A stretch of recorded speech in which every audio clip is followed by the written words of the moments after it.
Hi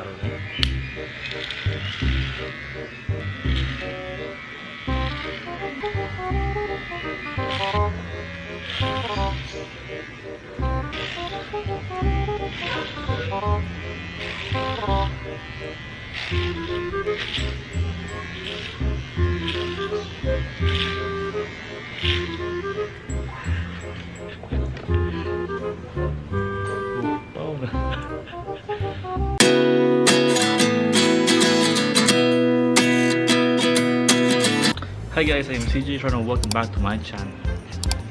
Today's another house update vlog, and I'm actually currently in my terrace right now. Okay, and actually I'm sitting with my camping chair. Dili lang kay nice man ang lighting dito. So today I'm gonna be updating you with the stuff that I got from Shopee. So if you are interested with the things that I bought from Shopee for here at my house, I'm just gonna put the link in the description box below so you can check them out. Of course, I'm affiliate link na siya, so if you ever check out mo using my link, na may commission na. Thank you kayo. But first, don't forget to hit like and subscribe and share peace and love. Namat.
Sakto gyud iyang size sa mga sink. So masawa na diri bita. Ana, di ba? Hawa na po diri. Yeah. Di ba? Ano siya? Okay. Another day, another budol. Alright. Masawa na siya tanang sa ganiha. Wala na yung dish rack. Sumunod nila kung dish rack. Kaya nala. Gamay naman sa mga plato, mga mga churra. So if ever na para sa mga bisita, na itago dali sa cabinet. Dira. Okay. Another day, another budol.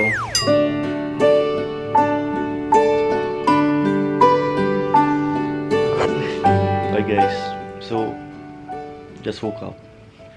And I'd like to show to you my blackout curtains. This is also a Shopee Budol. So as you can see, it does reduce the amount of light that gets in my room. But I think I just need something to seal, like ipapilit ang, ang cortina. That's the blackout curtain. Mo cover a bit siya, pero it's not really that thick as I expect since it's a Shopee, and then the light goes or gets in there at the side.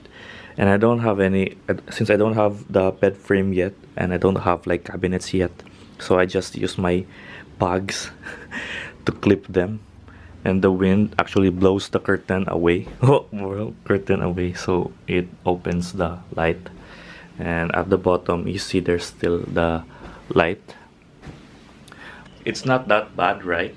Because I'll show you how bright my room is without the curtain. Are you ready? 1, 2, 3.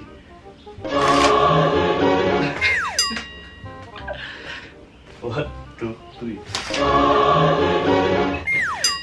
See kung sa kahagi kong kwarto. And then it's gloomy here at San Fernando, so how much more it's sunny, right? Yeah, we still don't have a lot of neighbors in our face yet. So there's one neighbor, then beside me, and then actually that one there. I think that one is newly moved, and then yeah, everything is still empty. Got one neighbor at the edge as well, and on top of the mountain it's still Casamira, but it's phase 4, I think. Another day, another budol. Our budol is a kitchen rack. It's from Shopee, so it's made up of wood. This one is steel, then it has a drawer.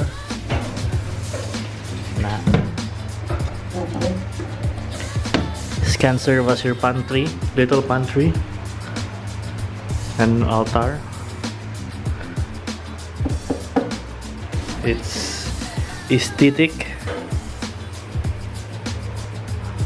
Yes, so that's our another Shopee budol. Another day, another budol. Okay, so this is the last budol for today. It's the Sampayan ni Ivana. Pwede diri kani, pwede po diri. Sturdy naman siya, di na siya liop-liopon siguro. Another day, another budol. Hi guys, this is another budol from Shopee. It's a couch cover. It should supposed to fit, but the size isn't correct. So it's like that. The important thing is that the sofa is covered, so it's not prone to the dust. Another day, another budol.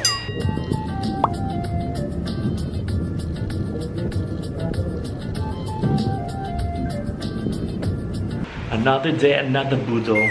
Alright, before I end this vlog, I'm just gonna show you my last budol, no? It's not from Shopee, but I got it from Sun Gold in Tabunok, Talisay, in Cebu. So it's a cheap bed frame. Because it's cheap, so it's not that of high quality, but I think it works already. So yeah, here it is. Here's my double bed frame. Okay, it's not that sturdy, and actually I added some carton, so it's not something na mo lubong akong foam. But at least I'm not, at least my foam is not on the floor, and it actually saved me some space. So I was able to put my dry box for my cameras down there, my fins. My cube is here, but I'm planning to have an L-shaped type of table, or maybe like the katong up and down, katong musaka mo adjust nga table like from Stance Philippines, that kind of man. So maybe I'm gonna put it there because the sun is actually there in the afternoon, so the sun rays will just be here, so it's not it's not gonna hit here in this side. So I plan to put my L-type table there. Alright, so I think that's it for the house update. I can give you a house tour in the next vlog if you'd like, but before that, don't forget to hit like and subscribe and share. Peace and love. See you guys next time. Bye bye. All the enjoyment, I'm sad again.